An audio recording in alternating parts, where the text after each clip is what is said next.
L'after avec vous jusqu'à minuit ce soir avec un plateau de choix, un plateau de fruits de mer avec Daniel Riolo, Mohamed Bouafsi, avec Mathéo qui est notre invité ce soir, avec Loïc Braillet. Jérôme Roten va nous rejoindre. On fait jouer remplaçant Roten nous le mardi. Bon, c'est un choix mais en deuxième mi-temps on a du lourd. Tiens, il y a Nico Lyon qui nous dit c'est moi ou Mohamed Bouafsi a plus d'infos que l'équipe Canal et TF1 réunis. Ça c'était pour nous fâcher avec les autres. Bon après j'en ai un, je peux pas le lire, je l'ai lu pendant la pub. Pierrot Team PSG qui dit que Lacazette est un grand joueur, enlève-lui les pénaltys et ses stats ne voleront pas haut. Bon. Oh ouais, non. Ça j'aurais pas dû le dire. On parle de l'OM parce que ça agite les gens, ils veulent savoir. Non, je ne t'ai pas coupé la parole. Voilà. Ne vous inquiétez pas. Coupé la parole au moment où Mohamed allait donner une info sur l'OM. Ce que je voulais, c'était faire une passe décisive propre. Je voulais pas faire ça avant la pub bêtement pour qu'il soit coupé, le pauvre. La première recrue de l'OM. Passe d'Est là. L'OM, ça bosse ou pas? Giroud, il peut pas venir. Giroud, ça lui plaît pas à Marseille. Non, c'est pas ça. Giroud, c'est un peu orienté. Giroud, il veut Londres. Non, mais je pense que Giroud préfère Londres que Marseille. Je parle en vie. Non, tu as raison. Bon. La famille de Olivier Giroud est très très bien à Londres. Il y a Tours et Londres pour lui. Après, entre les deux, il y a rien. Pour évoquer l'Olympique de Marseille, il y a beaucoup de noms qui sont donnés comme en discussion avec l'Olympique de Marseille. L'OM est dans un nouveau projet avec Franck McCourt et Jacques-Henri Hérault et ça me rappelle le PSG à l'arrivée des Qataris, c'est-à-dire que aujourd'hui tout le monde, que ce soit les joueurs ou les agents ou les clubs vendeurs, se sert, tous les personnalités du football se servent de l'OM pour dire ce joueur est en contact avec l'OM, etc. Alors que non, l'OM n'est pas en contact avec 45 joueurs. C'est pour ça que pour l'instant on sort pas beaucoup de noms. Voilà, c'est un choix. On n'a pas envie de sortir des saucisses. On n'a pas envie de dire que l'OM discute avec 12 000 joueurs. L'OM a des listes. Je l'avais évoqué. Et les listes, c'est quoi? C'est un peu les vieux Français? Non, c'est pas les vieux Français. Genre Mandanda, clairement, c'est pas les vieux Français. Cabaye, Mangala. Pour te donner un peu comment travaille Andoni Zubizarreta, et ça c'est intéressant, Flo. En gros, Zubizarreta rencontre beaucoup d'agents. Il discute avec eux. Il prend les informations, salaire. Durée d'année de contrat restante, même si ça c'est un peu public. Est-ce qu'il serait intéressé par le projet de l'OM? À combien l'agent estime que le joueur va sortir? Et en gros, les dirigeants de l'OM emmagasinent ces informations et ensuite, quand ils attaquent, en gros, ils veulent attaquer vraiment et aller très vite. Et aller très vite. Ça, c'est l'objectif de l'OM. En clair, il n'y a rien de nouveau, il n'y a rien de révolutionnaire dans ce que je vais dire. Et on ne dit pas toujours des choses révolutionnaires tous les jours. Rudy Garcia veut avoir la majorité des joueurs le 26 juin, jour de la reprise de l'Olympique de Marseille. Les dossiers qui sont clairement identifiés pour l'OM, c'est clair, c'est Steve Mandanda. Jacques-Henri Hérault ne veut pas payer plus de 2,5 millions d'euros pour Steve Mandanda. 2 millions d'euros, on m'a même dit. Pourquoi? Parce que il a été vendu 1,2 million d'euros la saison dernière et Jacques-Henri Hérault considère qu'il n'a pas assez joué de match et qu'il est encore moins cher que l'année dernière. Ensuite, il y a une parce que Mandanda, s'il vient, il faut le payer. Oui. Voilà. C'est pas gratos, c'est pas genre une fin de série. Paris, le président de Crystal Palace, il faut le racheter 1 million de plus que tu l'as vendu. Non, attention, Steve Mandanda, il est super fort. La banane, c'est pas possible quand même. Mandanda, il est super fort. Paris, le président de Crystal Palace demande 5 millions d'euros pour lui. Donc l'OM étudie d'autres pistes, notamment celle de Casillas, qui est une vraie piste. La réflexion aussi de laisser Pelé en numéro 1, même si avec un jeune qui serait en imbis, qui arriverait. Ils vont chercher Carasso, il a pas de club, c'est un enfant du club, c'est encore l'un des meilleurs gardiens cette année. Non, c'est pas dans les. Mais je sais que c'est pas dans les, mais si jamais tu dois faire un truc, mais tu vas pas aller chercher un mec que t'as vendu et que tu vas racheter le double du prix. On a déjà connu ça. Hein. Je sais, mais enfin bon, c'est pas les autres. 1 million, des bêtises que l'OM soit obligé de les faire aussi. L'OM apprécie vraiment le profil de Valère Germain, mais pour faire une mise au point aussi, il n'y a pas non. Alors pour expliquer aux gens, ça sera pas l'attaquant titulaire. Ça sera pas c'est un super joueur, Valère Germain. Ça sera pas le numéro 1, ça sera pas le joueur phare de l'attaque. de gondole. Le numéro 1 bis, c'est le numéro 1 bis. Il est pas au début de ton rayon, là où il y a les chewing-gums et les petits gâteaux là. Les Kinder, à côté du magazine, les nuts et les marques, les Mikado, tout ça là. Voilà. Donc ensuite, l'OM apprécie beaucoup le profil de Jovetic. Discussion en cours. Marseille a fait une plus belle offre que le FC Séville pour le joueur. Donc l'Inter aimerait vendre, si possible, Jovetic à l'Olympique de Marseille parce qu'il y a une plus belle affaire financière. Pour l'instant, il y a des discussions contractuelles. Ensuite, et le dossier Gomis, pas d'avancée. Dossier Gomis. Alors, il y a une rencontre qui est prévue entre l'Olympique de Marseille. Il y a une rencontre qui était prévue entre l'Olympique de Marseille et l'agent du joueur cette semaine. Bafétimi Gomis est en vacances. Le dossier devrait se décanter, c'est-à-dire qu'il devrait y avoir une issue la semaine prochaine. Donc ça va être la semaine prochaine ce dossier. Il va prendre le même avion que Valbuena. Valbuena ira à Fenerbahçe et en tout cas c'est un Paris Istanbul. On me dit c'est Paris Istanbul, c'est vrai. On me dit que j'avais toujours évoqué cette tendance à l'OM, c'est que Bafé Gomis puisse quitter l'Olympique de Marseille puisqu'il a un très gros salaire et que cette année la plus grosse partie de son salaire était payée par Swansea. Donc aujourd'hui, c'est plutôt ça la tendance. Combien il prend par mois? Tout compris, avec Swansea, c'était plus de 430 000. Bah donc ça veut dire que l'OM ne va pas pouvoir s'offrir un attaquant non. À ce tarif-là? Non. Bafé Gomis a 32 ans. Donc ça veut dire qu'ils peuvent pas prendre meilleur que Gomis. Bafé Gomis, en tout cas à l'OM, on explique que Bafé Gomis a 32 ans. T'as pas un neuf de classe Sauf mondiale si Gomis à a moins un de 400 000. très gros salaire par rapport à son niveau, à l'autre. Allez, on va passer à l'équipe de France maintenant parce qu'il y a l'avis de. Et juste un dernier mot, très vite. On parlait il y a quelques semaines aussi d'Albert Valentin, l'adjoint de Zubizarreta qui travaille beaucoup en Argentine sur plusieurs dossiers. Oui, il regarde bien le dossier de Driussi qui est un attaquant.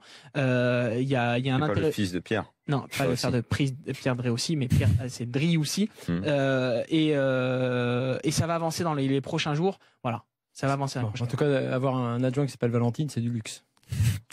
Excellent. C'est Jérôme Thomas qui me l'a soufflé. Je le dis parce que maintenant je donne des auteurs. Ça se désolidarise des non, blagues. c'est mes auteurs. J'ai des auteurs maintenant. Allez, l'équipe de France, quelques infos. D'abord sur les Bleus, ils sont tous à l'entraînement, y compris Koscielny qui, pour ceux qui nous ont suivis hier, avait quitté l'entraînement. Moi, dès que Koscielny ou Giroud vont un peu mal, boîte, tout de suite je donne les infos, mais bon, ça va mieux. C'est un groupe souriant qui est arrivé avec des éclats de rire sur le stade Pierre-Pibaro. Voilà pour les infos. J'adore ce genre d'infos. Qui dit ça? C'est les envoyés spéciaux d'RMC. Oui, oculaire. Ouais, c'était mon oculaire. Timothée Mémon, il y a des fois, il faisait la gueule, souvent même, ils ont fait la gueule, tu sais, en équipe de France. Raphaël Varane s'entraîne, à part, il se remet des libations, il se remet de la fête madrilène. Mais il sera apte à jouer, évidemment, le match vendredi. Puis on va écouter Olivier Giroud, on en parlait il y a quelques instants, qui est revenu sur ces critiques récurrentes auxquelles il s'est habitué, mais qu'il commence à trouver un peu lassantes. Pour être honnête avec vous, c'est un peu lassant, mais c'est un peu l'histoire de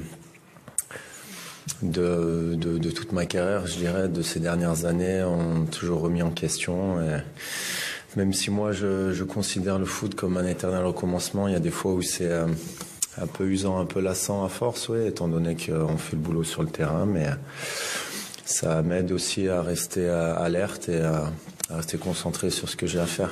Voilà pour Olivier Giroud. Et toi, Loïc, tu veux nous parler de N'Golo Kanté. Tu lui dis à N'Golo, tu es trop gentil. Oui, par rapport à son statut en équipe de France, alors je comprends toujours pas le choix de pardon, j'ai oublié ton jingle. Ah bah allons-y. Jingle. C'est arrêté Diakabi, on a plus confiance en sa tête qu'en ses pieds. Ouais, c'est pour ça qu'on voulait le remettre. Et c'est vrai que ça va pour les Lyonnais. Non, N'Golo Kanté, je comprends toujours pas ce choix de Deschamps de pas mieux le considérer, alors pas forcément de le considérer comme un titulaire indiscutable à part entière, etc. évidemment, mais je trouve que il y a un trop grand delta entre son statut à Chelsea en Angleterre et son statut en équipe de France. Ça, c'est un choix de Deschamps qui me gêne. Je comprends pas les arguments de Deschamps lorsqu'il met notamment en avant l'argument tactique en disant voilà, il y a deux schémas, il y a un qui convient mieux à N'Golo. Et même si c'est vrai, n'allez pas me dire qu'N'Golo Kanté peut pas être performant avec un milieu à deux. Ça, je le croirais pas. Mais là où je vais insister ce soir sur mon avis tranché, parce que je l'avais un petit peu dit déjà il y a quelques semaines, c'est que je trouve que le joueur a une part de responsabilité dans cette situation. C'est-à-dire que, ok, il est réservé. Ok, Deschamps sait très bien que c'est la facilité pour lui de le mettre lui sur le banc, que c'est pas lui qui va poser de problème dans le groupe, qui s'achète en quelque sorte la paix sociale en mettant les deux plus expérimentés et expansifs, Pogba et Matuidi titulaires. Mais je pense que justement Kanté devrait s'affirmer davantage. Alors je dis pas de s'épancher bêtement dans la presse comme on le voit trop souvent dans le foot et de provoquer un clash moisi avec le sélectionneur. En revanche, dire des choses sensé, intelligent comme il est, je pense qu'il est totalement capable de le faire, provoquer une discussion constructive avec son coach. Alors ça, je ne sais pas si ça a déjà eu lieu ou pas, mais voilà, juste s'affirmer davantage. Il a 26 ans, N'Golo Kanté. C'est plus un petit jeune de 20 ans. Il a 26 ans. Il n'a pas non plus 10 ans de carrière en équipe de France devant lui. Il y a une Coupe du Monde qui arrive dans quelques mois maintenant, et je le trouve un peu trop timide, un peu trop renfermé par rapport à son statut en bleu. Et voilà, je pense que lui aussi ne devrait pas se satisfaire de sa situation actuelle et devrait continuer à surfer sur ce qu'il fait en Angleterre.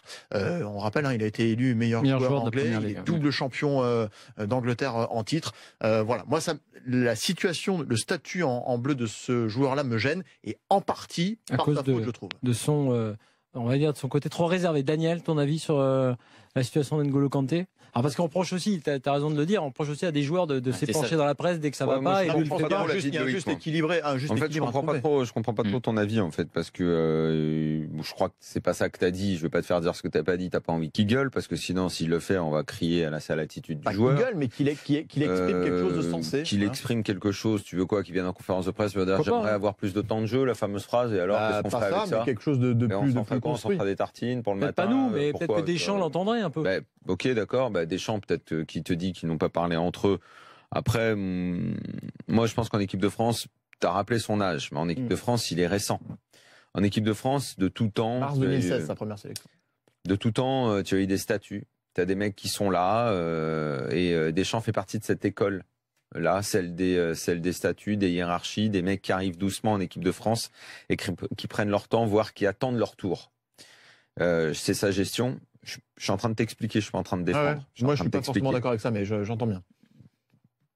Sur quoi tu veux pas être d'accord? Je suis d'accord avec ton analyse, je suis pas d'accord avec la méthode Deschamps. Mais ça c'est autre chose. Autre chose. Moi, je suis en train de t'expliquer comment il fonctionne.